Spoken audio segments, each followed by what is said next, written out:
Captain Sandeep Sandhu ਅੱਗੇ ਹੋਇਆ ਕਰਦੇ ਸੀਗੇ, ਆਪਣੀ ਚੋਣ ਕਿਉਂ ਨਹੀਂ ਉਹ ਮੈਨੇਜ ਹੋ ਪਾਈ? ਆਪਦੀ ਗੁੱਤ ਕਈ ਵਾਰ ਨਹੀਂ ਗੁੰਦੀ ਜਾਂਦੀ ਜੀ। ਤੇ ਸੀਐਮ ਚੰਨੀ ਨੂੰ ਹੀ ਦੁਬਾਰਾ 2022 ਦੇ ਵਿੱਚ ਮੁੱਖ ਮੰਤਰੀ ਬਣਾਉਣਾ ਚਾਹੀਦਾ ਹੈਗਾ। ਸੰਧੂ ਸਾਹਿਬ ਕੀ ਸੋਚਦੇ ਹੈਗੇ? ਹਰ ਇੱਕ ਚੀਜ਼ ਨੂੰ ਐਲਾਨਿਆ ਨਹੀਂ, ਉਹਨੂੰ ਅਮਲੀ ਜਾਮਾ ਵੀ ਪਹਿਨਾਇਆ। ਤੁਹਾਡੇ ਵਰਗੇ ਰੋਜ਼ ਹੀ ਰੌਲਾ ਪਾ ਲੈਂਦੇ, ਅੱਜ ਲੱਗਿਆ ਕੋਡ, ਕੱਲ ਲੱਗਿਆ ਕੋਡ, ਹੁਣ ਤਾਂ ਲੋਕ ਚਲੇ ਗਏ, ਹੁਣ ਤਾਂ ਗਏ। ਤੇ ਹੁਣ ਜੋ ਬੀਜੇਪੀ ਦਾ ਹਰ ਦਿਨ ਦਾ ਗ੍ਰਾਫ ਦੇਖਣ ਨੂੰ ਮਿਲਦਾ ਹੈਗਾ, ਤੁਹਾਡੇ ਕਾਂਗਰਸੀ ਵਿਧਾਇਕ ਜਿਹੜੇ ਹੈਗੇ ਨੇ ਸਿਟਿੰਗ ਐਮਐਲਏ ਛੱਡ ਕੇ ਜਾ ਰਹੇ ਨੇ। ਜਦੋਂ ਟਿਕਟਾਂ ਦੀ ਗੱਲ ਆਉਂਦੀ ਹੈ, ਗੱਲ ਤਾਂ ਫਿਰ ਟਿਕਟ ਤੇ ਮਨਹਸਰ ਹੋਗੀ ਨਾ।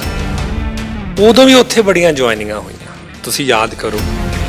ਨਵਜੋਤ ਸਿੰਘ ਸਿੱਧੂ ਪੰਜਾਬ ਮਾਡਲ ਦੀ ਗੱਲ ਕਰਦੇ ਨੇ, ਚੰਨੀ ਆਪਣੀ ਗੱਲ ਕਰਦੇ ਹੈਗੇ ਨੇ, ਜਾਖੜ ਸਾਹਿਬ ਲੱਗ ਗੱਲ ਕਰਦੇ ਨੇ। ਇੱਕ ਵਾਦ ਇਨਸਾਨ ਹੈ ਜਿਹਨੇ ਖਰੀ ਗੱਲ ਕਰਕੇ, ਖਰੇ ਜਵਾਬ ਦੇ ਕੇ, ਸੱਚਾਈ ਅੱਗੇ ਖੜ ਕੇ ਸੱਚੀਆਂ ਗੱਲਾਂ ਕੀਤੀਆਂ। ਕਾਰ ਲੱਗਦਾ ਕਾਂਗਰਸ ਬਣਾ ਪਾ ਰਹੀ ਹੈ ਇਸ ਵੇਲੇ? ਕੈਪਟਨ ਅਮਰਿੰਦਰ ਸਿੰਘ ਨੂੰ ਉਤਾਰਨ ਦਾ ਫਾਇਦਾ ਹੋਇਆ ਹੈ ਪਾਰਟੀ ਨੂੰ, ਬਿਲਕੁਲ ਪਾਰਟੀ ਨੂੰ। ਸੀਐਮ ਚੰਨੀ ਨੇ ਜਿਸ ਤਰੀਕੇ ਨਾਲ ਸਟੈਂਡ ਲਿੱਤਾ, ਸੈਟੀਸਫਾਈਡ ਹੈਗੀ? ਮੈਂ ਕਹਿੰਦਾ ਆਉਂਦੇ ਤੁਹਾਡੇ ਤੇ ਕਹਿੰਦੇ ਬੱਸਾਂ ਹੀ ਨਹੀਂ ਆਉਣ ਦਿੱਤੀਆਂ, ਕਹਿੰਦੇ ਜਦੋਂ ਕਾਂਗਰਸ ਦੀ ਰੈਲੀਆਂ ਹੁੰਦੀਆਂ ਨੇ ਤਾਂ ਬੱਸਾਂ ਭਰ ਕੇ ਜਾਂਦੀਆਂ, ਸਾਡੀ ਵਾਰ ਤਾਂ ਕਹਿੰਦੇ ਰਸਤੇ 'ਚ ਹੀ ਰੁਕਵਾ ਦਿੱਤੀਆਂ। ਕਾਸ਼ ਤੁਸੀਂ ਉਹ ਬੱਸਾਂ ਵੀ ਦੇਖ ਲੈਂਦੇ ਹੋ।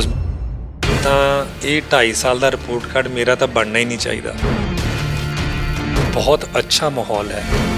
2019 ਦੇ ਵਿੱਚ ਤੁਸੀਂ ਦਾਖਾ ਆਉਂਦੇ ਹੈਗੇ ਹੋ, ਬਾਈ ਇਲੈਕਸ਼ਨ ਹੁੰਦੀ ਹੈਗੀ ਹੈ, ਤਾਂ ਉਦੋਂ ਇਹ ਕਿਹਾ ਜਾਂਦਾ ਹੈ ਕਿ ਕੈਪਟਨ ਅਮਰਿੰਦਰ ਸਿੰਘ ਦੇ ਖਾਸਮ ਖਾਸ ਨੇ, ਇਸ ਕਰਕੇ ਟਿਕਟ ਮਿਲ ਗਈ ਸੀਗੀ। ਸੋ ਮੈਂ ਮਹਿਸੂਸ ਕਰਦਾ ਕਿ ਸਭ ਤੋਂ ਵੱਡਾ ਜਿਹੜਾ ਹਾਰ ਦਾ ਕਾਰਨ ਸੀ, ਇਹ ਗੱਲ ਬਣੀ, ਮੈਨੂੰ ਪੈਰਾਸ਼ੂਟ ਕੈਂਡੀਡੇਟ ਬਣਵਾ ਦਿੱਤਾ ਗਿਆ। ਇੱਥੋਂ ਤੱਕ ਕਹਿ ਦਿੱਤਾ ਗਿਆ ਵੀ ਇਲੈਕਸ਼ਨ ਲੜਨ ਆਇਆ। ਸਟੇਟਮੈਂਟ ਦੇ ਕੇ ਗਏ ਸੀ, ਕਹਿੰਦੇ ਜੋ ਮਜੀਠੀਆ ਦੇ ਉੱਤੇ FIR ਹੋਈ ਹੈਗੀ, ਉਹਦੀ ਤਾਰਾਂ ਦਾਖੇ ਨਾਲ ਜੁੜਦੀਆਂ ਹੈਗੀਆਂ ਨੇ, ਦੇ ਵਿੱਚ ਕਾਂਗਰਸ ਸਰਕਾਰ ਬਣਾਉਂਦੀ ਹੈ, ਇਹ ਤਾਰਾਂ ਤੋੜੀਆਂ ਜਾਣਗੀਆਂ। ਦੇਖੋ ਇਹਦਾ ਮਾਹੌਲ ਸੰਧੂ ਸਾਹਿਬ ਕੀ ਨਜ਼ਰ ਆ ਰਿਹਾ ਹੈਗਾ ਜੋ 5 ਜਨਵਰੀ ਨੂੰ ਹੋਇਆ, ਜਿਸ ਤਰੀਕੇ ਦੇ ਨਾਲ ਜੋ ਸਟੇਟਮੈਂਟ PM ਦੇ ਕੇ ਜਾਂਦੇ ਹੈਗੇ ਨੇ ਆਪਣੇ CM ਕੋ ਕਹਿ ਦੇਣਾ ਮੈਂ ਜ਼ਿੰਦਾ ਲੌਟ ਕੇ ਚਲਾ ਹੂੰ, ਕੀ ਲੱਗਦਾ ਹੈ ਇਸ ਤੋਂ ਬਾਅਦ ਮਾਹੌਲ ਕੀ ਨਜ਼ਰ ਆ ਰਿਹਾ ਬੀਜੇਪੀ ਦਾ? ਕਿਉਂਕਿ ਕੈਪਟਨ ਅਮਰਿੰਦਰ ਸਿੰਘ ਅਲਾਇੰਸ ਦੇ ਵਿੱਚ ਹੈਗੇ ਨੇ, ਢੀਂਡਸੌਣੀ ਅਲਾਇੰਸ ਦੇ ਵਿੱਚ ਹੈਗੇ ਨੇ, ਕੋਈ ਭਵਿੱਖ ਨਜ਼ਰ ਆ ਰਿਹਾ ਤੁਹਾਨੂੰ ਇਹਨਾਂ ਦਾ? ਲੋਕਾਂ ਨੂੰ ਮੇਰੀ ਕਾਰਜਕਾਰੀ, ਮੇਰੇ ਜਦੋਂ ਮੈਂ ਬਾਈ ਇਲੈਕਸ਼ਨ 'ਚ ਆਇਆ ਸੀ ਉਸ ਤੋਂ ਪਹਿਲਾਂ ਵੀ ਪਤਾ ਸੀ। ਪ੍ਰੋ ਪੰਜਾਬ ਟੀਵੀ ਤੇ ਤੁਹਾਡਾ ਸਵਾਗਤ ਹੈ। ਮੈਂ ਹਾਂ ਗਗਨਦੀਪ ਸਿੰਘ। ਕਾਂਗਰਸ ਨੇ ਆਪਣੇ ਉਮੀਦਵਾਰਾਂ ਦੀ ਪਹਿਲੀ ਸੂਚੀ ਜਾਰੀ ਕਰ ਦਿੱਤੀ ਹੈ। ਇਸ ਸੂਚੀ ਤੋਂ ਬਾਅਦ ਕਈਆਂ ਦੇ ਚਿਹਰੇ ਦੇ ਉੱਤੇ ਖੁਸ਼ੀ ਹੈ ਤੇ ਕਈਆਂ ਦੇ ਚਿਹਰੇ ਨਾਰਾਜ਼ ਔਰ ਦੁਖੀ ਨਜ਼ਰ ਆ ਰਹੇ ਨੇ, ਤੇ ਕਈਆਂ ਦੀ ਧੜਕਣਾਂ ਅਜੇ ਵਧੀਆਂ ਹੋਈਆਂ ਨੇ ਕਿ ਅਗਲੀ ਸੂਚੀ ਦੇ ਵਿੱਚ ਨਾਮ ਆਏਗਾ ਕਿ ਨਹੀਂ ਆਏਗਾ। ਪਰ ਪਹਿਲੀ ਸੂਚੀ ਦੇ ਵਿੱਚ ਕੈਪਟਨ ਸੰਦੀਪ ਸੰਧੂ ਉਹਨਾਂ ਦਾ ਨਾਮ ਆਇਆ ਹੈ। ਦਾਖਾਂ ਤੋਂ ਇਹਨਾਂ ਨੂੰ ਪਾਰਟੀ ਨੇ ਮੈਦਾਨ ਦੇ ਵਿੱਚ ਉਤਾਰਿਆ ਹੈ। ਸਾਡੇ ਨਾਲ ਸੰਧੂ ਸਾਹਿਬ ਨੇ। ਸੰਧੂ ਸਾਹਿਬ ਪਹਿਲਾਂ ਤਾਂ ਬਹੁਤ ਬਹੁਤ ਮੁਬਾਰਕਾਂ, ਸੂਚੀ ਦੇ ਵਿੱਚ ਨਾਮ ਆਇਆ। ਬਹੁਤ ਬਹੁਤ ਧੰਨਵਾਦ ਤੁਹਾਡਾ ਸਰ ਕਿ ਤੁਸੀਂ ਇਸ ਤਰੀਕੇ ਨਾਲ ਯਾਦ ਕੀਤਾ, ਔਰ ਤੁਹਾਡੇ ਜ਼ਰੀਏ ਜਿੱਥੇ ਮੈਂ ਤੁਹਾਡੇ ਦਰਸ਼ਕਾਂ ਨੂੰ ਤੁਹਾਡੇ ਜ਼ਰੀਏ ਸਤਿ ਸ਼੍ਰੀ ਅਕਾਲ ਕਹਿੰਦਾ, ਉੱਥੇ ਨਾਲ ਮੈਂ ਸਾਡੀ ਜਿਹੜੀ ਕਾਂਗਰਸ ਦੀ ਲੀਡਰਸ਼ਿਪ ਹੈਗੀ ਹੈ ਉਹਨਾਂ ਸਾਰਿਆਂ ਦਾ ਧੰਨਵਾਦ ਕਰਦਾ। ਇਸ ਵਾਰ ਜਦੋਂ ਸੂਚੀ ਆਉਣੀ ਸੀ, ਉਸ ਤੋਂ ਪਹਿਲਾਂ ਜਦੋਂ ਅਸੀਂ ਵੀ ਕੋਸ਼ਿਸ਼ਾਂ ਕਰ ਰਹੇ ਸੀ ਕਿ ਪਤਾ ਚੱਲੇ ਕੀ ਹੋ ਰਿਹਾ ਅੰਦਰ, ਸਕਰੀਨਿੰਗ ਕਮੇਟੀ ਦੇ ਵਿੱਚ ਕੀ ਗੱਲਾਂ ਬਾਤਾਂ ਹੋ ਰਹੀਆਂ ਨੇ, ਤਾਂ ਇੱਕ ਚੀਜ਼ ਇਹ ਸਾਨੂੰ ਜਾਣਨ ਨੂੰ ਮਿਲੀ ਕਿ ਇਸ ਵਾਰ ਲਾਇਲਟੀ ਕਹਿੰਦੇ ਦੇਖੀ ਜਾਣੀ ਹੈਗੀ ਹੈ, ਇਸ ਵਾਰ ਕੰਮ ਕਰ ਵੇਖਿਆ ਜਾਣਾ ਹੈਗਾ। ਲੱਗਦਾ ਕਿ ਪਾਰਟੀ ਨੇ ਉਸੇ ਹੀ ਲਾਇਲਟੀ ਦਾ ਇਹ ਤੁਹਾਨੂੰ ਇਨਾਮ ਦਿੱਤਾ ਹੈਗਾ, ਇਸੇ ਕਰਕੇ ਇਹ ਟਿਕਟ ਤੁਹਾਡੀ ਝੋਲੀ ਪਾਈ ਹੈਗੀ। ਨਹੀਂ, ਮੈਂ ਯਾਰਡ ਸਟਿਕਸ ਕਹਿ ਲਓ ਜਾਂ ਪੈਮਾਨੇ ਕੋਈ ਵੀ ਹੋ ਸਕਦੇ ਆ, ਪਰ ਮੈਂ ਜਿਹੜਾ ਮੁੱਖ ਪੈਮਾਨਾ ਮੰਨ ਕੇ ਚੱਲਦਾ, ਮੈਂ ਸੋਚਦਾ ਮੇਰੀ ਜਿਹੜੀ ਸਟਰੈਂਥ ਹੈ ਜਾਂ ਮੇਰੀ ਜਿਹੜੀ ਤਾਕਤ ਹੈ ਉਹ ਸਾਡੇ ਦਾਖੇ ਹਲਕੇ ਦਾ ਪਰਿਵਾਰ, ਸੰਗਤ, ਸਾਡੇ ਵਰਕਰ, ਸਾਡੇ ਉਹ ਸਹਿਬਾਨ ਹੈ ਜਿਨ੍ਹਾਂ ਨੇ 2.5 ਸਾਲ ਬੜੀ ਮਿਹਨਤ ਤੇ ਮਸ਼ੱਕਤ ਕੀਤੀ, ਮੈਨੂੰ ਵੀ ਨਾਲ ਜੋੜ ਕੇ ਰੱਖਿਆ, ਔਰ ਜਿੱਥੇ ਜਿੱਥੇ ਉਹਨਾਂ ਨੇ ਮਿਹਨਤ ਕੀਤੀ ਔਰ ਇਸ ਕਿਸਮ ਦਾ ਵਿਕਾਸ ਵਾਲਾ ਇੱਕ ਬੜਾ ਵੱਡਾ ਇੱਥੇ ਹਨੇਰੀ ਵਾਂਗ ਲਿਆਂਦਾ ਸਿਸਟਮ, ਨਾਲ ਉਹਨਾਂ ਦੀਆਂ ਅਰਦਾਸ ਬੇਨਤੀਆਂ, ਉਹਨਾਂ ਦੀ ਜਿਹੜੀ ਸੋਚ ਸੀਗੀ ਉਹ ਦਾਖੇ ਹਲਕੇ ਤੋਂ ਚੱਲ ਕੇ ਚੰਡੀਗੜ੍ਹ ਵਿੱਚ ਦੀ ਹੁੰਦੀ ਹੋਈ ਦਿੱਲੀ ਤੱਕ ਪਹੁੰਚੀ, ਜਿਹੜਾ ਮੇਨ ਕਾਰਨ ਬਣਿਆ ਕਿ ਪਾਰਟੀ ਹਾਈ ਕਮਾਂਡ ਨੇ ਇਹਨਾਂ ਸਾਰੀਆਂ ਚੀਜ਼ਾਂ ਨੂੰ ਦੇਖਦੇ ਹੋਏ ਜਿਹੜੀ ਟਿਕਟ ਹੈਗੀ ਹੈ ਉਹ। ਸੰਧੂ ਸਾਹਿਬ, ਜਦੋਂ 2019 ਦੇ ਵਿੱਚ ਤੁਸੀਂ ਦਾਖਾ ਆਉਂਦੇ ਹੈਗੇ ਹੋ, ਬਾਈ ਇਲੈਕਸ਼ਨ ਹੁੰਦੀ ਹੈਗੀ ਹੈ, ਤਾਂ ਉਦੋਂ ਇਹ ਕਿਹਾ ਜਾਂਦਾ ਹੈ ਕਿ ਕੈਪਟਨ ਅਮਰਿੰਦਰ ਸਿੰਘ ਦੇ ਖਾਸਮ ਖਾਸ ਨੇ, ਇਸ ਕਰਕੇ ਟਿਕਟ ਮਿਲ ਗਈ ਸੀਗੀ। ਹਾਲਾਂਕਿ ਪੂਰਾ ਜ਼ੋਰ ਵੀ ਲੱਗਿਆ ਜਦੋਂ ਸਰਕਾਰ ਸੱਤਾ ਦੇ ਵਿੱਚ ਹੋਵੇ ਤਾਂ ਬਹੁਤ ਘੱਟ ਅਸੀਂ ਵੇਖਿਆ ਕਿ ਬਾਈ ਇਲੈਕਸ਼ਨਸ ਦੇ ਵਿੱਚ ਉਹ ਸਰਕਾਰ ਟਿਕਟ ਨਹੀਂ ਕੱਢ ਪਾਉਂਦੀ ਹੈਗੀ। ਇੱਕ ਤਰੀਕੇ ਨਾਲ ਇੱਦਾਂ ਹੀ ਸੀਗਾ ਕਿ ਕੈਪਟਨ ਅਮਰਿੰਦਰ ਸਿੰਘ ਦੀ ਹੀ ਇਹ ਸੀਟ ਹੈਗੀ ਹੈ, ਇੱਕੋ ਸੀਟ ਹਰਦੀ ਹੈ ਕਾਂਗਰਸ, ਉਹ ਦਾਖਾ ਹੁੰਦੀ ਹੈ। ਇਹਨਾਂ 2.5 ਸਾਲਾਂ ਦੇ ਵਿੱਚ ਤੁਸੀਂ ਕੀ ਅਸੈਸ ਕੀਤਾ ਕਿ ਕੀ ਕਾਰਨ ਰਹੇ ਉਹ ਸੀਟ ਹਾਰਨ ਦੇ? ਹੁਣ ਉਸ 2.5 ਸਾਲਾਂ ਤੋਂ ਬਾਅਦ ਤੁਸੀਂ ਕਿੰਨਾ ਕੁ ਅੱਗੇ ਵੱਧ ਕੇ ਨਿਕਲ ਕੇ ਆਏ ਹੈਗੇ ਹੋ? ਲੋਕਾਂ ਦੇ ਵਿੱਚ ਕਿਹੜੇ ਮੁੱਦੇ ਲੈ ਕੇ ਜਾ ਰਹੇ ਹੋ ਕਿ ਇਸ ਵਾਰ ਮੌਕਾ ਦੇ ਕੇ ਦੇਖੋ ਉਹ 2.5 ਸਾਲ ਦਾ ਜਿਹੜਾ ਕੰਮ ਸੀਗਾ ਉਹ ਕਿਵੇਂ ਤੁਸੀਂ ਲੋਕਾਂ ਸਾਹਮਣੇ ਪੇਸ਼ ਕਰੋ? ਦੇਖੋ ਗਗਨ ਜੀ, ਗੱਲ ਇਸ ਤਰ੍ਹਾਂ ਹੈਗੀ ਆ, ਲੋਕ ਬੜੇ ਸੂਝਵਾਨ ਆ, ਸਿਆਣੇ ਹੈਗੇ ਆ। ਮੈਂ ਤੁਹਾਡੇ ਚੈਨਲ ਰਾਹੀਂ ਆਪਦੀ ਜਿੰਨੀ ਮਰਜ਼ੀ ਪਿੱਠ ਥਪਥਪਾਈ ਜਾਵਾਂ, ਲੋਕਾਂ ਨੂੰ ਮੇਰੀ ਕਾਰਜਕਾਰੀ ਮੇਰੇ ਜਦੋਂ ਮੈਂ ਬਾਈ ਇਲੈਕਸ਼ਨ 'ਚ ਆਇਆ ਸੀ ਉਸ ਤੋਂ ਪਹਿਲਾਂ ਵੀ ਪਤਾ ਸੀ, ਅਤੇ ਹੁਣ 2.5 ਸਾਲ ਉਹਨਾਂ ਦੇ ਨਾਲ ਇੱਕ ਪਰਿਵਾਰ ਦਾ ਮੈਂਬਰ ਬਣ ਕੇ ਰਿਹਾ, ਹੁਣ ਵੀ ਉਹਨਾਂ ਨੂੰ ਪਤਾ ਹੈ। ਪਰ ਪਹਿਲਾਂ ਆਪਾਂ ਮੁੱਦਾ ਬਾਈ ਇਲੈਕਸ਼ਨ ਵਾਲਾ ਫੜੀਏ ਕਿ ਮੈਂ ਜਦੋਂ ਇਲੈਕਸ਼ਨ ਲੜਨ ਆਇਆ, ਇਲੈਕਸ਼ਨ ਲੜਨ 'ਤੇ ਹਾਰਨ ਦੇ ਕਾਰਨ ਕੀ ਬਣੇ। ਜਦ ਕਿ ਮੈਂ ਜਿੱਥੇ ਵੀ ਇਲੈਕਸ਼ਨ ਮੈਨੂੰ ਜਿੱਥੇ ਡਿਊਟੀ ਉਦੋਂ ਗਵਰਨਮੈਂਟ ਜਾਂ ਪਾਰਟੀ ਲਾਉਂਦੀ ਸੀ, ਇਹੀ ਅਕਸਰ ਕਿਹਾ ਜਾਂਦਾ ਸੀ ਵੀ ਸੰਦੀਪ ਸੰਧੂ ਨੂੰ ਜਿੱਥੇ ਤੁਸੀਂ ਭੇਜਦੇ ਹੋ ਉੱਥੇ ਪਾਰਟੀ ਦੀ ਜਿਹੜੀ ਹੈਗੀ ਹੈ ਫਤਹ ਹੁੰਦੀ ਹੈਗੀ ਆ। ਮੇਨ ਇੱਥੇ ਮੁੱਦਾ ਇਹ ਆਇਆ ਕਿ ਜਿਹੜਾ ਦਾਖਾ ਹਲਕਾ ਹੈ ਬੜਾ ਇਮੋਸ਼ਨਲੀ ਚਾਰਜਡ, ਇੱਕ ਬੜਾ ਇਸ ਭਾਵਨਾ ਦੇ ਨਾਲ ਆਪਦੀਆਂ ਮਨ 'ਚ ਭਾਵਨਾ ਰੱਖਣ ਵਾਲਾ ਇੱਕ ਹਲਕਾ, ਇੱਕ ਇਹੋ ਜਿਹਾ ਪਰਿਵਾਰ ਹੈ। ਔਰ ਇਹਨਾਂ ਨਾਲ ਲਗਾਤਾਰ ਇਸ ਕਿਸਮ ਦਾ ਮਾਹੌਲ ਬਣਿਆ 12 ਤੋਂ ਬਾਅਦ 14, 14 ਤੋਂ ਬਾਅਦ 17, 17 ਤੋਂ ਬਾਅਦ 19 ਦੀ ਪਾਰਲੀਮੈਂਟ, ਕਿ ਜਿਸ ਇਨਸਾਨ ਦੇ ਵਿੱਚ ਇਹਨਾਂ ਨੇ ਵਿਸ਼ਵਾਸ ਰੱਖਿਆ, ਉਸ ਇਨਸਾਨ ਨੇ ਆਪਦੀ ਡਿਊਟੀ ਨਹੀਂ ਨਿਭਾਈ। ਉਹ ਇਲਾਕੇ 'ਚ ਵਾਪਸ ਨਹੀਂ ਆਇਆ, ਜਾਂ ਉਹ ਇਲਾਕੇ 'ਚ ਆ ਕੇ ਇਸ ਕਿਸਮ ਦਾ ਇੱਥੇ ਮਾਹੌਲ ਬਣ ਗਿਆ ਕਿ ਇੱਥੇ ਨਸ਼ੇ ਦੀਆਂ ਬਹੁਤ ਗੱਲਾਂ ਹੋਣ ਲੱਗ ਪਈਆਂ, ਜਾਂ ਇਲੈਕਸ਼ਨ ਜਿਹੜੇ ਇੱਥੋਂ ਜਿੱਤੇ ਉਹ ਓਵਰਆਲ ਨਹੀਂ ਜਿੱਤ ਸਕੇ। ਸੋ ਕਿਤੇ ਨਾ ਕਿਤੇ ਇਹ ਇੱਕ ਮਹਿਸੂਸ ਹੋਣ ਲੱਗ ਪਿਆ ਲੋਕਾਂ ਨੂੰ ਕਿ ਯਾਰ ਅਸੀਂ ਉਸ ਇਨਸਾਨ ਨੂੰ ਜਾਂ ਉਸ ਤਰੀਕੇ ਨਾਲ ਚੱਲੀਏ ਜਿਹੜਾ ਸਾਡੇ ਨਾਲ ਸਾਡੇ ਦੁੱਖ ਸੁੱਖ 'ਚ ਖੜੇ, ਸਾਡੇ ਨਾਲ ਸਾਡੇ ਕੰਮਕਾਰ ਸਾਡੇ ਨਾਲ ਕਰੇ। ਮੈਂ ਇੱਥੇ ਅਜੇ ਪਹੁੰਚਿਆ ਹੀ ਨਹੀਂ ਸੀ, ਮੈਨੂੰ ਪੈਰਾਸ਼ੂਟ ਕੈਂਡੀਡੇਟ ਬਣਾ ਦਿੱਤਾ ਗਿਆ, ਇੱਥੇ ਤੱਕ ਕਹਿ ਦਿੱਤਾ ਗਿਆ ਵੀ ਇਲੈਕਸ਼ਨ ਲੜਨ ਆਇਆ, ਜਿਵੇਂ ਤੁਸੀਂ ਕਿਹਾ ਵੀ ਕੈਪਟਨ ਅਮਰਿੰਦਰ ਸਿੰਘ ਦਾ ਖਾਸਮ ਖਾਸ ਹੈ, ਤੁਸੀਂ ਇਹਨੂੰ MLA ਬਣਾਉਣਾ, ਜਿਹੜੇ 4 ਸੂਟਕੇਸ ਲੈ ਕੇ ਆਇਆ ਉਹ ਇਹਨੇ ਵਾਪਸ ਆਪਦੇ ਪੈਕ ਕਰਨੇ ਅਤੇ ਚਲੇ ਜਾਣਾ। ਤਕਰੀਬਨ 22 ਦਿਨ ਇਹੀ ਗੱਲ ਹਰ ਪਲੇਟਫਾਰਮ 'ਤੇ ਮੇਰੇ ਬਾਰੇ ਹੋਈ। ਹੁਣ ਸੋ ਮੈਂ ਮਹਿਸੂਸ ਕਰਦਾ ਕਿ ਸਭ ਤੋਂ ਵੱਡਾ ਜਿਹੜਾ ਹਾਰ ਦਾ ਕਾਰਨ ਸੀ ਇਹ ਗੱਲ ਬਣੀ, ਇੱਕ ਸੋਚ ਸੀ, ਇੱਕ ਉਹਨਾਂ ਦੀ ਇਮੋਸ਼ਨਲ ਫੀਲਿੰਗ ਸੀਗੀਆਂ ਜਿਹੜੀਆਂ ਉਹਨਾਂ ਨੇ ਜ਼ਾਹਰ। ਤੁਸੀਂ ਇੰਨੇ ਵਧੀਆ ਮੈਨੇਜਮੈਂਟ ਦੇ ਵਿੱਚ ਜਾਣੇ ਜਾਂਦੇ ਹੈਗੇ ਹੋ, ਕੋਈ ਵੱਡੀਆਂ ਰੈਲੀਆਂ ਹੋਣ, ਹਰ ਚੀਜ਼ ਦੇ ਵਿੱਚ ਕੈਪਟਨ ਸੰਦੀਪ ਸੰਧੂ ਅੱਗੇ ਹੋਇਆ ਕਰਦੇ ਸੀਗੇ, ਆਪਣੀ ਚੋਣ ਕਿਉਂ ਨਹੀਂ ਉਹ ਮੈਨੇਜ ਹੋ ਪਾਈ? ਆਪਦੀ ਗੁੱਤ ਕਈ ਵਾਰ ਨਹੀਂ ਗੁੰਦੀ ਜਾਂਦੀ ਜੀ, ਪਰ ਮੈਂ ਇੱਕ ਗੱਲ ਹੋਰ ਕਹਿਣੀ ਚਾਹੁੰਦਾ ਕਿ ਮੈਂ ਆਪਦੀ ਇਲੈਕਸ਼ਨ ਲੜ ਹੀ ਨਹੀਂ ਸਕਿਆ। ਮੈਂ ਤਾਂ ਜਦੋਂ ਕਿਤੇ ਅੱਗੇ ਇਲੈਕਸ਼ਨ ਲੜਾਉਂਦਾ ਸੀ ਤਾਂ ਮੈਨੇਜ ਮੈਂ ਕਰਦਾ ਸੀ, ਅਤੇ ਜਿਹੜਾ ਇਲੈਕਸ਼ਨ ਲੜਦਾ ਸੀ ਉਹਨੂੰ ਕੋਈ ਫਿਕਰ ਜਾਂ ਕੋਈ ਕਿਸਮ ਦਾ ਉਹਨੂੰ ਇਸ ਗੱਲ ਦਾ ਕੋਈ ਨਹੀਂ ਹੁੰਦਾ ਸੀ ਵੀ ਸਵੇਰੇ ਉਹਦੇ ਪ੍ਰੋਗਰਾਮ ਕਿੱਥੇ ਹੈ, ਕੀ ਹੈ, ਤਾਂ ਸ਼ਾਮ ਨੂੰ ਉਹਦੀ ਸਾਰੀ ਜਿਹੜੀ ਮੈਨੇਜਮੈਂਟ ਹੁੰਦੀ ਸੀ ਉਹ ਪੂਰੀ ਹੋ ਜਾਂਦੀ ਸੀ। ਇੱਥੇ ਕਿਤੇ ਨਾ ਕਿਤੇ MP ਵੀ ਆ ਕੇ ਬਿਠਾਤੇ ਸੀ, ਇੱਥੇ ਮੰਤਰੀ ਵੀ ਸੀਗੇ, ਵਿਧਾਇਕ ਵੀ ਸੀਗੇ, ਇੱਥੇ ਇਸ ਗੱਲ ਦਾ ਮਲਾਲ ਹੈਗਾ ਕਿ ਉਹ ਚੀਜ਼ ਨੂੰ ਨਹੀਂ ਕਰ ਪਾਏ। ਉਸੇ ਜਵਾਬ 'ਤੇ ਆਉਣਾ ਸੀ ਕਿ ਮੈਨੇਜਮੈਂਟ ਲਈ ਤੁਹਾਨੂੰ ਵਿਧਾਇਕ ਜਾਂ MP ਜਾਂ ਮੰਤਰੀ ਸਾਹਿਬਾਨ ਨਹੀਂ ਚਾਹੀਦੇ, ਇੱਕ ਬੈਕਗਰਾਊਂਡ 'ਤੇ ਇੱਕ ਅੱਛੀ ਮੈਨੇਜਮੈਂਟ ਦੀ ਟੀਮ ਚਾਹੀਦੀ ਹੈ ਜਿਹੜੀ ਤੁਹਾਡੇ ਆਫਿਸ ਨੂੰ ਸੰਭਾਲੇ, ਔਰ ਆਫਿਸ ਦੇ ਜ਼ਰੀਏ ਜਿਨ੍ਹਾਂ ਦੇ ਤੁਸੀਂ ਨਾਂ ਲਿੱਤੇ ਇਹਨਾਂ ਨੂੰ ਡਾਇਰੈਕਟ ਕਰੇ ਕਿਵੇਂ ਕਰਨਾ। ਤੁਸੀਂ ਕਹਿੰਦੇ ਹੋ ਰੈਲੀਆਂ ਵਧੀਆ ਹੁੰਦੀਆਂ, ਕੋਈ ਮੈਂ ਕਰ ਲੈਂਦਾ ਰੈਲੀਆਂ, ਮੇਰੀ ਇੱਕ ਡਿਊਟੀ ਲੱਗੀ ਹੁੰਦੀ ਹੈ ਸਟੇਜ ਦੇ ਪਿਛਲੇ ਪਾਸੇ, ਉੱਥੇ ਰਹਿ ਕੇ ਮੰਤਰੀਆਂ ਨੂੰ ਬੇਨਤੀਆਂ ਕਰਕੇ, MLA ਸਾਹਿਬ ਨੂੰ ਬੇਨਤੀਆਂ ਕਰਕੇ, ਵਰਕਰਸ ਨੂੰ ਮੋਟੀਵੇਟ ਕਰਕੇ, ਉਹਨਾਂ ਦੀਆਂ ਜ਼ਰੂਰਤਾਂ ਭਾਵਨਾਵਾਂ ਸਮਝ ਕੇ, ਉਹਨਾਂ ਦੀ ਕੀ ਚ ਉਹਨਾਂ ਨੂੰ ਰਿਕੁਆਇਰਮੈਂਟ ਹੈ ਕਿਸੇ ਵੀ ਇਵੈਂਟ ਨੂੰ ਲੈ ਕੇ ਉਹ ਪੂਰੀ ਕਰਨੀ, ਇੱਕ ਟਾਈਮ ਰੇਖਾ ਦੇ ਅਨੁਸਾਰ ਉਹ ਕੰਮ ਕਰਨਾ ਹੁੰਦਾ। ਸੋ ਜਿਹੜਾ ਕਿ ਇੱਥੇ ਨਹੀਂ ਹੋ ਸਕਿਆ ਜਦੋਂ ਮੈਂ ਆਇਆ। ਕੁਐਸਚਨ ਤੁਹਾਡਾ ਜਵਾਬ ਹਜੇ ਵਿੱਚ ਹੀ ਰਹਿ ਗਿਆ ਕਿ 2.5 ਸਾਲਾਂ ਦੇ ਵਿੱਚ ਹੁਣ ਕੀ ਹੋਇਆ। 2.5 ਸਾਲਾਂ ਦੇ ਵਿੱਚ ਪਰਿਵਾਰ ਦਾ ਹਿੱਸਾ ਬਣ ਗਿਆ, ਜਿੱਤ ਕੇ ਤਾਂ ਮੈਂ ਜਾਣਾ ਸੀਗਾ, ਮੈਂ ਹਾਰ ਕੇ ਨਹੀਂ ਗਿਆ, ਇੱਥੇ ਰਿਹਾਇਸ਼ ਪੱਕੀ ਕਰ ਲਈ। ਇੱਥੋਂ ਤੱਕ ਕਿ ਹੋ ਗਿਆ ਕਿ ਜਿਹੜੇ ਹੁਣ ਮੁੱਖ ਮੰਤਰੀ ਨਹੀਂ ਰਹੇ ਉਹ ਇਸ ਗੱਲ ਤੋਂ ਮੇਰੇ ਨਾਲ ਨਾਰਾਜ਼ ਹੋਣ ਤੱਕ ਚਲੇ ਗਏ ਕਿ ਤੂੰ ਇਲੈਕਸ਼ਨ ਲੜਨ ਗਿਆ ਸੀ ਅਤੇ ਤੂੰ ਹੁਣ ਹੁਣ ਆਪਦਾ ਸਮਾਨ ਚੱਕ ਕੇ ਇਲੈਕਸ਼ਨ ਖਤਮ ਹੋ ਗਈ ਹੈ। ਪਰ ਕਿਤੇ ਨਾ ਕਿਤੇ ਮੇਰਾ ਇਸ ਕਿਸਮ ਦਾ ਲਗਾਵ, ਇਸ ਕਿਸਮ ਦਾ ਪਿਆਰ, ਇਸ ਕਿਸਮ ਦਾ ਇੱਕ ਕਨੈਕਟ ਬਣ ਗਿਆ ਸੀ ਕਿ ਮੈਂ ਇਸ ਜਗ੍ਹਾ ਨੂੰ ਪੂਰੀ ਤਰ੍ਹਾਂ ਅਪਣਾ ਲਿਆ ਸੀਗਾ। ਔਰ ਇਹੀ ਮੇਰੀ ਇਸ ਇਲੈਕਸ਼ਨ ਵਿੱਚ ਸਟਰੈਂਥ ਰਹਿਣੀ ਹੈ ਕਿ ਮੈਂ 2.5 ਸਾਲ ਇੱਥੇ ਸੀਕ ਨਹੀਂ। 5 ਮੁੱਖ ਵੱਡੀਆਂ ਚੀਜ਼ਾਂ ਗਿਣਾ ਸਕਦੇ ਹੈਗੇ ਹੋ ਜਿਹੜੀ ਤੁਸੀਂ ਭਾਵੇਂ ਬਤੌਰ ਐਮਐਲਏ ਨਹੀਂ ਦੇ ਪਾਏ, ਪਰ ਤੁਸੀਂ ਇੱਥੇ ਰਹਿੰਦੇ ਹੋਏ ਉਹ ਚੀਜ਼ਾਂ ਲੋਕਾਂ ਨੂੰ ਦਿੱਤੀ? ਦੇਖੋ, ਗੱਲ ਤੁਸੀਂ ਬੜੀ ਸੋਹਣੀ ਆਖੀ। ਮੈਂ ਤਾਂ ਇਹ 2.5 ਸਾਲ ਦਾ ਰਿਪੋਰਟ ਕਾਰਡ ਮੇਰਾ ਤਾਂ ਬਣਨਾ ਹੀ ਨਹੀਂ ਚਾਹੀਦਾ। 2.5 ਸਾਲ ਦਾ ਰਿਪੋਰਟ ਕਾਰਡ ਤਾਂ ਜਿਹੜਾ ਮੌਜੂਦਾ ਐਮਐਲਏ ਹੈ, ਜਿਨ੍ਹਾਂ ਦਾ ਨਾਅਰਾ ਸੀ ਵੀ ਇਹਨੂੰ ਜਿਤਾਉਂਗੇ ਅਤੇ ਦਾਖੇ ਨੂੰ ਚਮਕਾਉਂਗੇ, ਇਹ ਨਾਅਰਿਆਂ ਦੇ ਤਹਿਤ ਜਿਨ੍ਹਾਂ ਨੇ ਇਲੈਕਸ਼ਨ ਜਿੱਤੀ ਉਹ ਦੇ ਸਕਦੇ। ਪਰ ਹਾਂ, 5 ਕਿਉਂ ਨਹੀਂ, ਮੇਰੇ ਤੋਂ ਜਿੰਨੇ ਮਰਜ਼ੀ ਲੈ ਲਓ। ਪਰ ਮੈਂ ਇੱਕ ਇਮੋਸ਼ਨਲ ਟੱਚ ਤੋਂ ਸ਼ੁਰੂ ਕਰਦਾ। ਬੜੀ ਦੇਰ ਦੀ ਮੰਗ ਸੀ, ਅਸੀਂ ਬੜੇ ਕਿਸਮਤ ਵਾਲੇ ਹਾਂ ਦਾਖੇ ਵਾਲੇ ਕਿ ਜਿਹੜਾ ਪਿੰਡ ਸਰਾਭਾ ਹੈਗਾ ਦਾਖੇ ਹਲਕੇ 'ਚ ਆਉਂਦਾ, ਸਾਡੇ ਮਹਾਨ ਸ਼ਹੀਦ ਕਰਤਾਰ ਸਿੰਘ ਸਰਾਭਾ ਜੀ ਦਾ ਜੱਦੀ ਪਿੰਡ ਹੈ।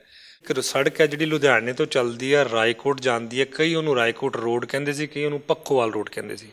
ਕਿ ਉਹਦਾ ਨਾਂ ਸਾਡੇ ਉਸ ਮਹਾਨ ਸ਼ਹੀਦ ਦੇ ਨਾਂ 'ਤੇ, ਉਸ ਮਾਰਗ ਦਾ ਰੱਖਿਆ ਜਾਵੇ। ਉਹ ਨਾਂ ਰੱਖਿਆ ਗਿਆ। ਸਾਡੇ ਇੱਥੋਂ ਇੱਕ ਹੋਰ 1971 ਦੇ ਜੰਗ ਦੇ ਸ਼ਹੀਦ ਹੋਏ ਆ ਫਲਾਇੰਗ ਆਫਿਸਰ ਨਿਰਮਲਜੀਤ ਸਿੰਘ ਸੇਖੋਂ, ਪਰਮਵੀਰ ਚੱਕਰ, ਉਹਨਾਂ ਦਾ ਜੱਦੀ ਪਿੰਡ ਈਸੇਵਾਲ ਹੈ। ਉਹਨਾਂ ਦਾ ਨਾਨਕਾ ਪਿੰਡ ਰੁੜਕਾ ਹੈ। ਸਕੂਲ ਇੱਕ ਗਵਰਨਮੈਂਟ ਸਕੂਲ ਹੈ। ਛੋਟਾ ਕੰਮ ਹੈ, ਪਰ ਮੇਰੇ ਹਿਸਾਬ ਦੇ ਨਾਲ ਇੱਕ ਇਨਸਾਨ ਨੂੰ ਯਾਦ ਕਰਨਾ ਜਿਨ੍ਹਾਂ ਦੀ ਸ਼ਹਾਦਤ ਕਰਕੇ ਅੱਜ ਅਸੀਂ ਇੱਥੇ ਬੈਠੇ ਇੰਟਰਵਿਊਆਂ ਦੇਈ ਜਾਂਦੇ ਹਾਂ। ਇੱਕ ਪਿੰਡ ਦੇ ਪ੍ਰਾਇਮਰੀ ਸਕੂਲ ਦਾ ਨਾਂ ਦੀ ਇੱਕ ਮੰਗ ਸੀ, ਉਹ ਨਹੀਂ ਪੂਰੀ ਹੋਈ ਸੀ, ਉਹ ਰੱਖੀ। ITI ਕਾਲਜ ਸਾਹਿਬ ਬੇਅੰਤ ਸਿੰਘ ਜਦੋਂ ਮੁੱਖ ਮੰਤਰੀ ਸੀ, ਉਦੋਂ ਕਿਤੇ ਅਨਾਊਂਸਮੈਂਟ ਉਹਦੀ ਹੋਈ ਸੀ ਉਹਨਾਂ ਦੀ ਸ਼ਹਾਦਤ ਤੋਂ ਬਾਅਦ, ਉਹ ਪੇਪਰਾਂ 'ਚ ਹੀ ਰਹਿ ਗਿਆ। ਉਹ ITI ਅੱਜ ਉੱਥੇ ਜਿਹੜੀਆਂ ਹੈਗੀਆਂ ਕਲਾਸਿਸ ਸ਼ੁਰੂ ਹੋ ਗਈਆਂ।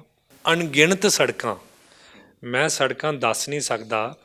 ਜੇ ਸਿੱਧਵਾਂ ਬੇਟ ਬਲਾਕ ਲੈ ਲਓ, ਸੁਧਾਰ ਬਲਾਕ ਲੈ ਲਓ, ਪੱਖੋਵਾਲ ਬਲਾਕ ਲੈ ਲਓ, ਸਾਡੇ ਚੇਅਰਮੈਨ ਸਾਹਿਬ ਵੀ ਇੱਥੇ ਮਾਰਕੀਟ ਕਮੇਟੀ ਦੇ ਮੁੱਲਾਂਪੁਰ ਦੇ ਬੈਠੇ ਆ। ਅਣਗਿਣਤ ਸੜਕਾਂ ਚੌੜੀਆਂ ਕੀਤੀਆਂ ਗਈਆਂ, 18 ਫੁੱਟ ਦੀਆਂ ਬਣੀਆਂ, ਜਿਹੜੀਆਂ 12 ਫੁੱਟ ਦੀਆਂ ਸੀ। 50 ਕਿਲੋਮੀਟਰ ਦੇ ਉੱਤੇ ਇਹੋ ਜਿਹੀਆਂ ਸੜਕਾਂ ਨਵੀਆਂ ਨਿਰਮਾਣਿਤ ਜਿਹੜੀਆਂ ਆਉਂਦੀਆਂ ਉਹ ਕੀਤੀਆਂ ਗਈਆਂ।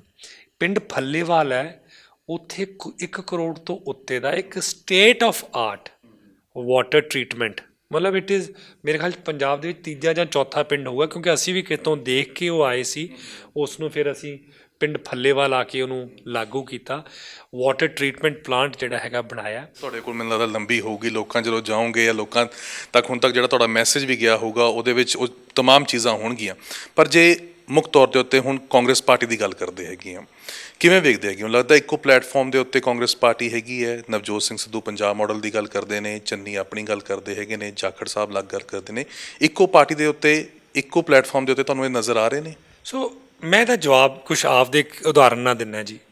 ਤੁਸੀਂ ਮੈਨੂੰ ਇਹ ਗੱਲ ਪੁੱਛਦੇ ਕਿ ਸੰਦੀਪ ਸੰਧੂ ਤੇਰਾ ਦਾਖੇ ਬਾਰੇ ਅਗਲੀ ਸੋਚ ਕੀ ਹੈ, ਤੂੰ ਤਾਂ ਗਣਾਤੀਆਂ ਗੱਲਾਂ, ਅੱਗੇ ਤੂੰ ਕੀ ਸੋਚਦਾ? ਅਤੇ ਸੰਗਤ ਨੇ ਜੋ ਆਪਦੀ ਟੀਮ ਨੇ ਜੋ ਗੱਲਬਾਤ ਕੀਤੀ ਲੋਕਾਂ ਨਾਲ, ਉਹਨਾਂ ਨੇ ਆਖਿਆ ਜੀ ਆਪਣੇ ਕੋਲ ਇੱਕ ਗਵਰਨਮੈਂਟ ਕਾਲਜ ਹੋਣਾ ਚਾਹੀਦਾ, ਆਪਣੇ ਕੋਲ ਇੱਕ ਨਰਸਿੰਗ ਕਾਲਜ ਹੋਣਾ ਚਾਹੀਦਾ, ਯੂਥ ਲਈ ਆਪਾਂ ਨੂੰ ਇੰਪਲੋਇਮੈਂਟ ਅਪਰਚੁਨਿਟੀ ਲਈ ਕੁਛ ਕਰਨਾ ਚਾਹੀਦਾ। ਇਸ ਕਿਸਮ ਦਾ ਆਪਣਾ ਇੱਕ ਸੋਚ ਹੋਣੀ ਚਾਹੀਦੀ, ਵਿਜ਼ਨ ਹੋਣੀ ਚਾਹੀਦੀ ਹੈ।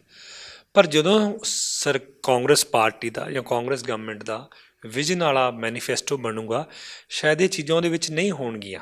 ਸੋ ਇੱਕ ਮੇਰੀ ਆਪਦੀ ਸੋਚ ਹੈ ਜਿਸ ਨੂੰ ਮੈਂ ਅੱਗੇ ਲੈ ਕੇ ਜਾਣਾ, ਜੇ ਮੈਨੂੰ ਮੌਕਾ ਦਿੰਦੇ ਹੈ ਲੋਕ ਔਰ ਇਹ ਕਾਂਗਰਸ ਸਰਕਾਰ ਆਉਂਦੀ ਹੈ।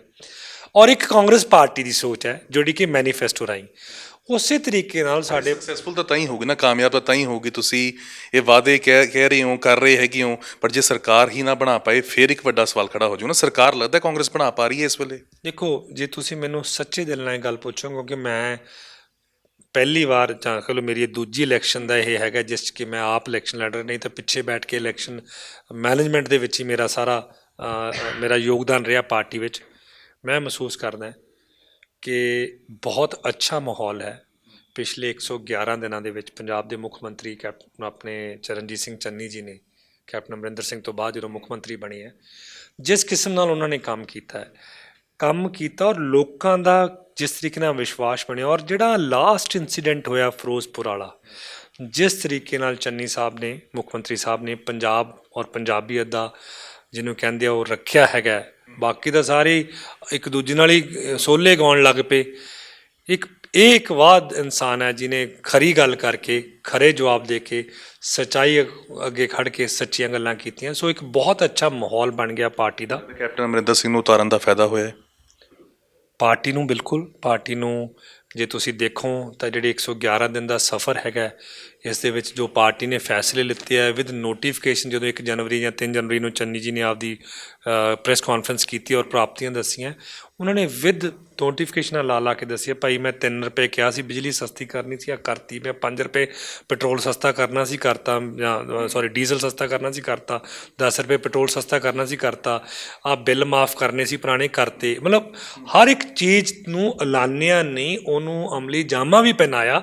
ਉਹਦਾ ਵੀ ਜਿਹੜਾ ਪ੍ਰੂਫ ਕਹਿ ਲਓ ਜਾਂ ਜੋ ਵੀ ਇੱਕ ਹੁੰਦਾ ਸਾਹਮਣੇ 18 ਨਕਾਤੀ ਏਜੰਡੇ ਦੇ ਉੱਤੇ ਜੇਕਰ ਆਪਾਂ ਗੱਲ ਕਰੀਏ ਤਾਂ ਉਸ ਦੇ ਵਿੱਚ ਜਿਹੜੇ ਦੋ ਮੇਨ ਮੁੱਦੇ ਸੀਗੇ ਉਸ ਨੂੰ ਅਮਲੀ ਜਾਮਾ ਅਪਣਾਉਣ ਦੇ ਵਿੱਚ ਕਿਤੇ ਨਾ ਕਿਤੇ ਅਸਫਲ ਰਹੀ ਹੈਗੀ ਹੈ। ਬੇਅਦਬੀ ਦਾ ਮੁੱਦਾ ਔਰ ਨਾਲ ਹੀ ਨਸ਼ੇ ਦਾ, ਜਿਸ ਨੂੰ ਕਹਿ ਕੇ ਕੈਪਟਨ ਅਮਰਿੰਦਰ ਸਿੰਘ ਨੂੰ ਭੰਡਿਆ ਜਾਂਦਾ ਸੀ ਕਿ ਇਹਨਾਂ ਨੇ ਇਨਸਾਫ ਨਹੀਂ ਦਿਵਾਉਣਾ, 75-25 ਦੀ ਸਰਕਾਰ ਹੈਗੀ। ਵਾਕਈ ਮੰਨਦੇ ਹੋ 75-25 ਸੀ?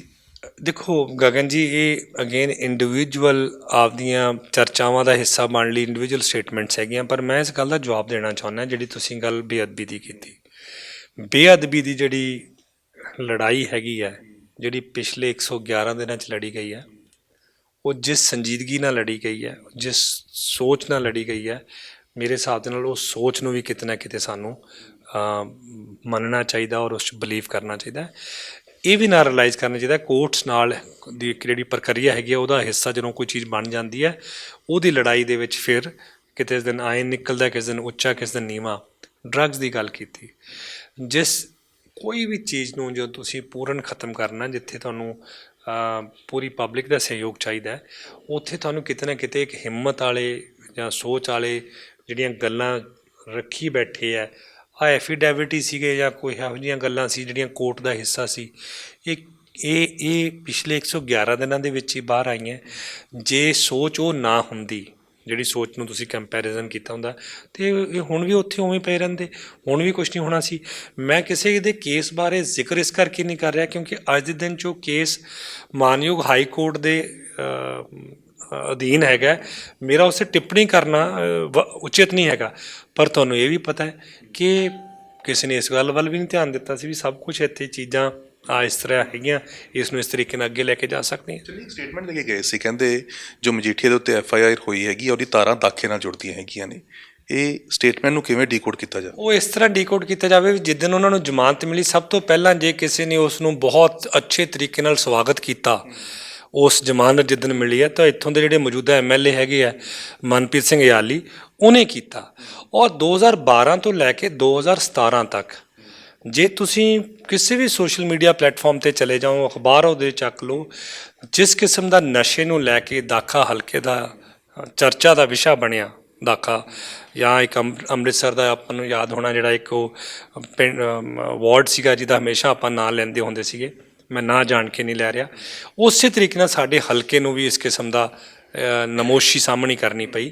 ਸੋ ਨੈਚੁਰਲੀ ਜਿਹੜਾ ਵੀ ਉਦੋਂ ਵਿਧਾਇਕ ਹੁੰਦਾ ਹੈ ਜਾਂ ਜਿਹਦੀ ਸਰਕਾਰ ਹੁੰਦੀ ਹੈ, ਉਸ ਦੀ ਇਹ ਜ਼ਿੰਮੇਵਾਰੀ ਬਣਦੀ ਹੁੰਦੀ ਹੈ ਕਿ ਇਹ ਚੀਜ਼ ਨੂੰ ਮੈਂ ਕਿਵੇਂ ਖਤਮ ਕਰਾਂ। ਸੋ ਇਹ ਜਿਹੜੀਆਂ ਡੀਕੋਡਿੰਗ ਹੈਗੀ ਹੈ, ਇਹ ਇੱਥੋਂ ਸ਼ੁਰੂ ਹੁੰਦੀ ਹੈਗੀ ਹੈ। ਟੁੱਟਣਗੀਆਂ ਜੇ ਦੁਬਾਰਾ ਸੱਤਾ ਦੇ ਵਿੱਚ ਆਉਂਦੀ ਹੈ, 22 ਦੇ ਵਿੱਚ ਕਾਂਗਰਸ ਸਰਕਾਰ ਬਣਾਉਂਦੀ ਹੈ, ਇਹ ਤਾਰਾਂ ਤੋੜੀਆਂ ਜਾਣਗੀਆਂ? ਦੇਖੋ, ਸਰਕਾਰ ਦਾ ਨਿਸ਼ਚੈ ਔਰ ਸਰਕਾਰ ਦੀ ਸੋਚ ਔਰ ਸਰਕਾਰ ਦੀ ਨੀਤੀ 111 ਦਿਨਾਂ ਵਿੱਚ ਬੜੀ ਸਾਫ਼ ਦਿਖੀ ਹੈ। ਬਿਲਕੁਲ ਸਰਕਾਰ ਬਣਦੀ ਹੈ ਔਰ ਇਹ ਜਿਹੜੀ ਲੜਾਈ ਹੈਗੀ ਹੈ, ਸਾਡੀਆਂ ਮਾਨਯੋਗ ਅਦਾਲਤਾਂ ਵਿੱਚ ਜਿੱਥੇ ਜਿੱਥੇ ਵੀ ਹੋਣਗੇ, ਉਸ ਨੂੰ ਬਹੁਤ ਸੰਜੀਦਗੀ ਨਾਲ ਔਰ ਬੜੇ ਪ੍ਰੋਫੈਸ਼ਨਲੀ ਉਸ ਨੂੰ ਅੱਗੇ ਲੈ ਕੇ ਜਾਇਆ ਜਾਵੇ। ਬੀਜੇਪੀ ਦਾ ਮਾਹੌਲ ਸੰਧੂ ਸਾਹਿਬ ਕੀ ਨਜ਼ਰ ਆ ਰਿਹਾ ਹੈਗਾ ਜੋ 5 ਜਨਵਰੀ ਨੂੰ ਹੋਇਆ, ਜਿਸ ਤਰੀਕੇ ਦੇ ਨਾਲ ਜੋ ਸਟੇਟਮੈਂਟ PM ਦੇ ਕੇ ਜਾਂਦੇ ਹੈਗੇ ਨੇ, ਆਪਣੇ CM ਕੋ ਕਹਿ ਦੇਣਾ ਮੈਂ ਜ਼ਿੰਦਾ ਲੌਟ ਕੇ ਚਲਾ ਹੂੰ, ਕੀ ਲੱਗਦਾ ਇਸ ਤੋਂ ਬਾਅਦ ਮਾਹੌਲ ਕੀ ਨਜ਼ਰ ਆ ਰਿਹਾ ਬੀਜੇਪੀ ਦਾ? ਕਿਉਂਕਿ ਕੈਪਟਨ ਅਮਰਿੰਦਰ ਸਿੰਘ ਅਲਾਇੰਸ ਦੇ ਵਿੱਚ ਹੈਗੇ ਨੇ, ਢੀਂਡਸੌਣੀ ਅਲਾਇੰਸ ਦੇ ਵਿੱਚ ਹੈਗੇ ਨੇ, ਕੋਈ ਭਵਿੱਖ ਨਜ਼ਰ ਆ ਰਿਹਾ ਤੁਹਾਨੂੰ ਇਹਨਾਂ ਦਾ? ਗਗਨ ਜੀ, ਇਹ ਭਵਿੱਖ ਤੈਅ ਕਰੂਗੀ ਪੰਜਾਬ ਦੀ ਜਨਤਾ, ਭਾਵੇਂ ਪੰਜਾਬ ਲੋਕ ਕਾਂਗਰਸ ਹੈ, ਭਾਵੇਂ ਸੰਯੁਕਤ ਅਕਾਲੀ ਦਲ ਹੈ ਔਰ ਭਾਵੇਂ BJP ਹੈ।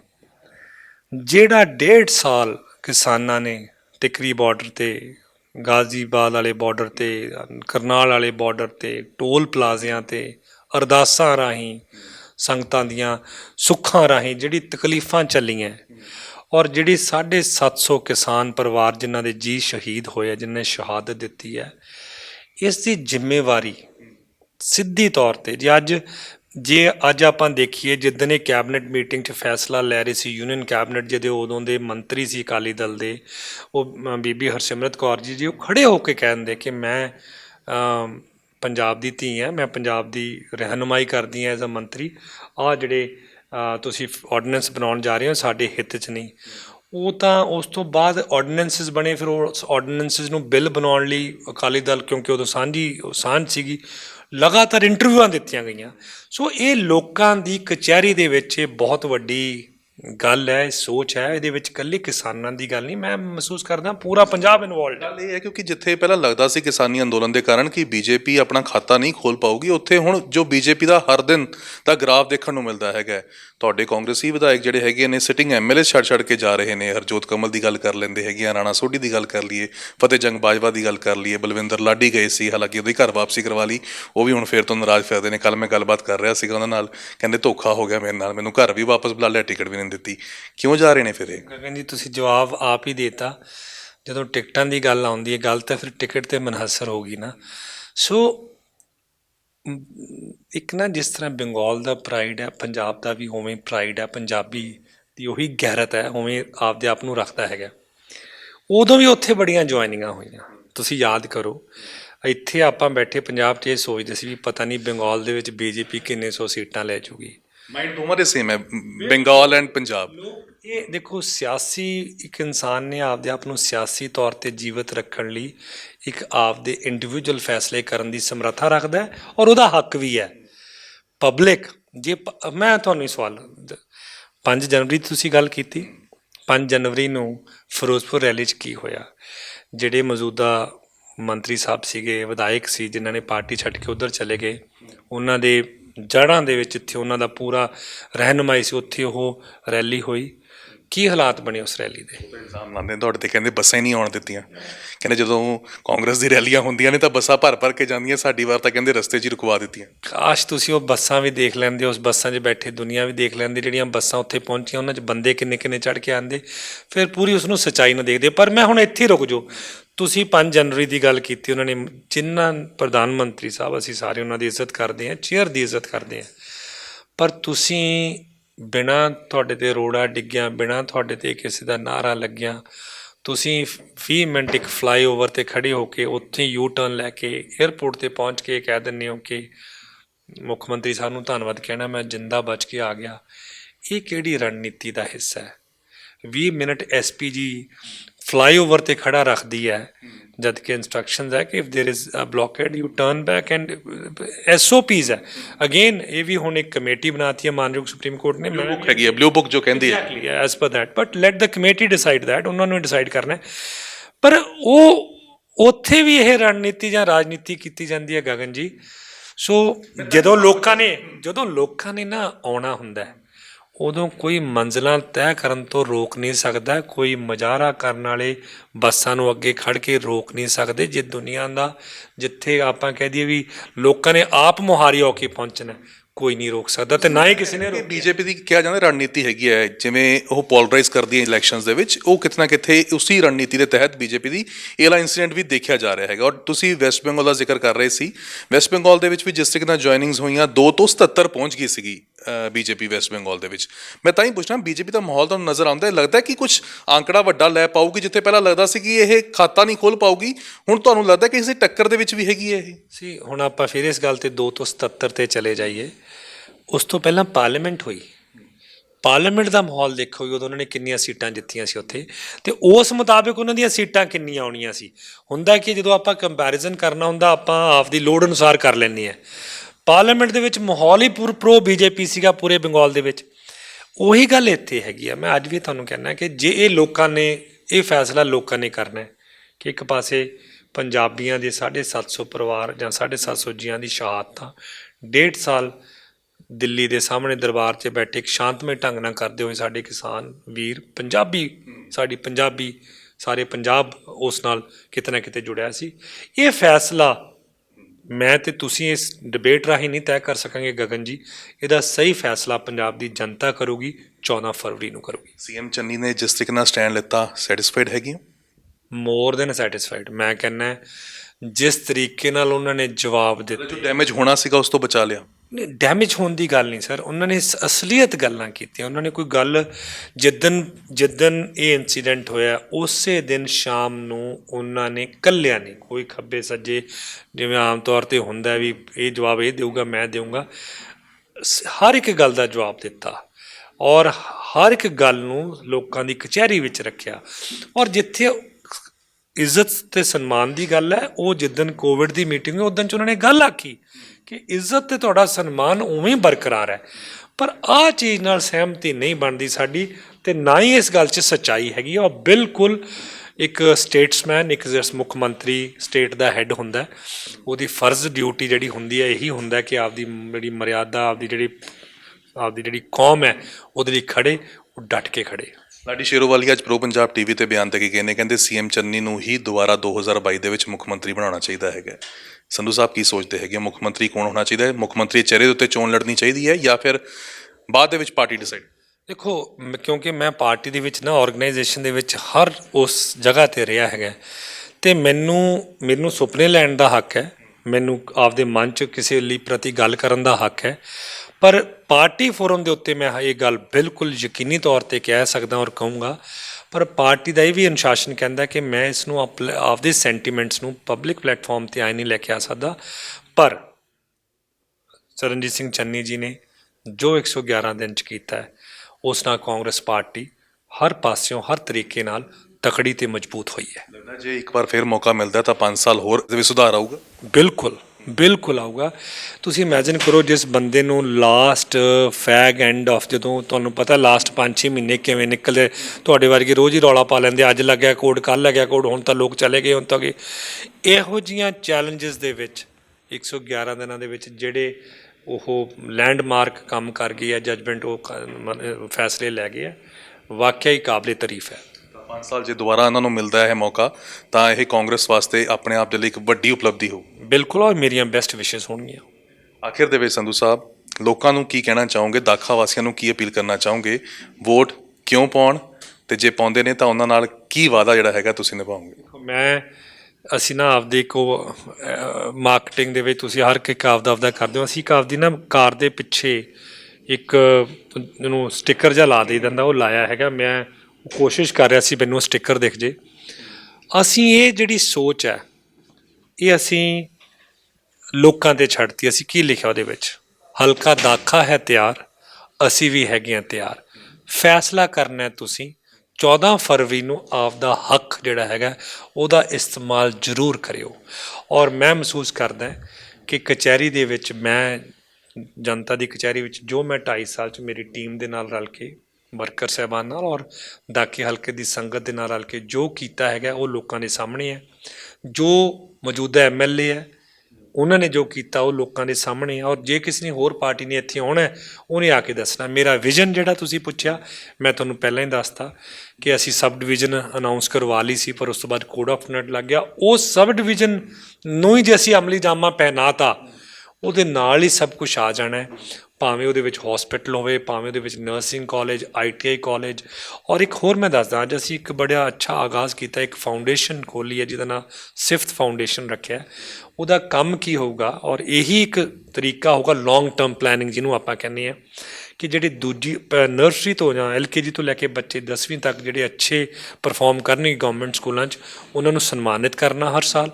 ਔਰ 10ਵੀਂ ਤੋਂ ਬਾਅਦ ਜਿਹੜੇ ਬੱਚੇ 11ਵੀਂ 12ਵੀਂ 'ਚ ਜਾਣਾ ਚਾਹੁੰਦੇ ਆ, ਉਹਨਾਂ ਹਰ ਬੱਚੇ ਤੱਕ ਪਹੁੰਚ ਕਰਕੇ ਉਹਨੂੰ ਦਿਸ਼ਾ ਨਿਰਦੇਸ਼ ਜਾਂ ਉਹਨੂੰ ਦੱਸਣਾ ਕਿ ਤੇਰੀ ਕਿਹੜੀ ਸਟਰੈਂਥ ਹੈ, ਤੇਰੀ ਕਿਹੜੀ ਤੂੰ ਕਿਹੜੇ ਕੋਰਸ ਤੈਨੂੰ ਕਰਨੇ ਚਾਹੀਦੇ ਹੈਗੇ ਆ। ਸੋ ਇਹ ਜਿਹੜੀ ਸੋਚ ਹੈਗੀ ਹੈ, ਇਹਨੂੰ ਲੈ ਕੇ, ਤਾਂ ਕਿ ਅਸੀਂ, ਔਰ ਇਹ ਗਵਰਨਮੈਂਟ ਸਕੂਲਸ ਲਈ ਤਾਂ ਹੈਗੀ ਹੈ, ਜੇ ਕੋਈ ਪ੍ਰਾਈਵੇਟ ਸਕੂਲ 'ਚ ਵੀ ਬੱਚੇ ਪੜ੍ਹਦੇ ਹੋਣਗੇ ਉਹਨਾਂ ਲਈ ਵੀ ਇਹ ਸੋਚ ਰਹੂਗੀ।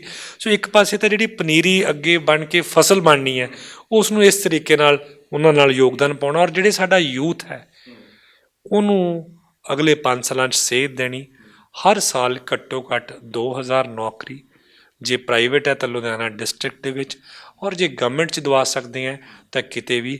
ਇਹ ਮੇਰੇ ਮਨ ਦੀ ਸੋਚ ਰਹੂਗੀ ਔਰ ਮੇਰੀ ਮਨਸ਼ਾ ਰਹੂਗੀ ਕਿ ਇਸ ਵਾਰ ਅਗਲਾ ਜਿਹੜਾ ਧਿਆਨ ਹੈ ਇਸ ਪਾਸੇ ਕਰ। ਪੰਜਾਬ 'ਚ ਟੱਕਰ ਕਿਸ ਨਾਲ ਦੇਖ ਰਹੇ ਹੈਗੇ? ਇਹ ਗਗਨ ਜੀ ਇਸ ਤਰ੍ਹਾਂ ਹੁੰਦਾ ਕਿ ਤੁਸੀਂ ਜਦੋਂ ਸਿਆਸਤ 'ਚ ਸਵਾਲ ਪੁੱਛਦੇ ਹੋ, ਇਹ ਕੋਈ ਦੋ ਭਲਵਾਨਾਂ ਦਾ ਦੰਗਲ ਤਾਂ ਹੁੰਦਾ ਨਹੀਂ, ਜਿੱਥੇ ਤੁਹਾਡੇ ਹੱਥ 'ਚ ਹੀ ਕੁਛ ਨਹੀਂ, ਜਿੱਥੇ ਫੈਸਲਾ ਹੀ ਲੋਕਾਂ ਨੇ ਕਰਨਾ।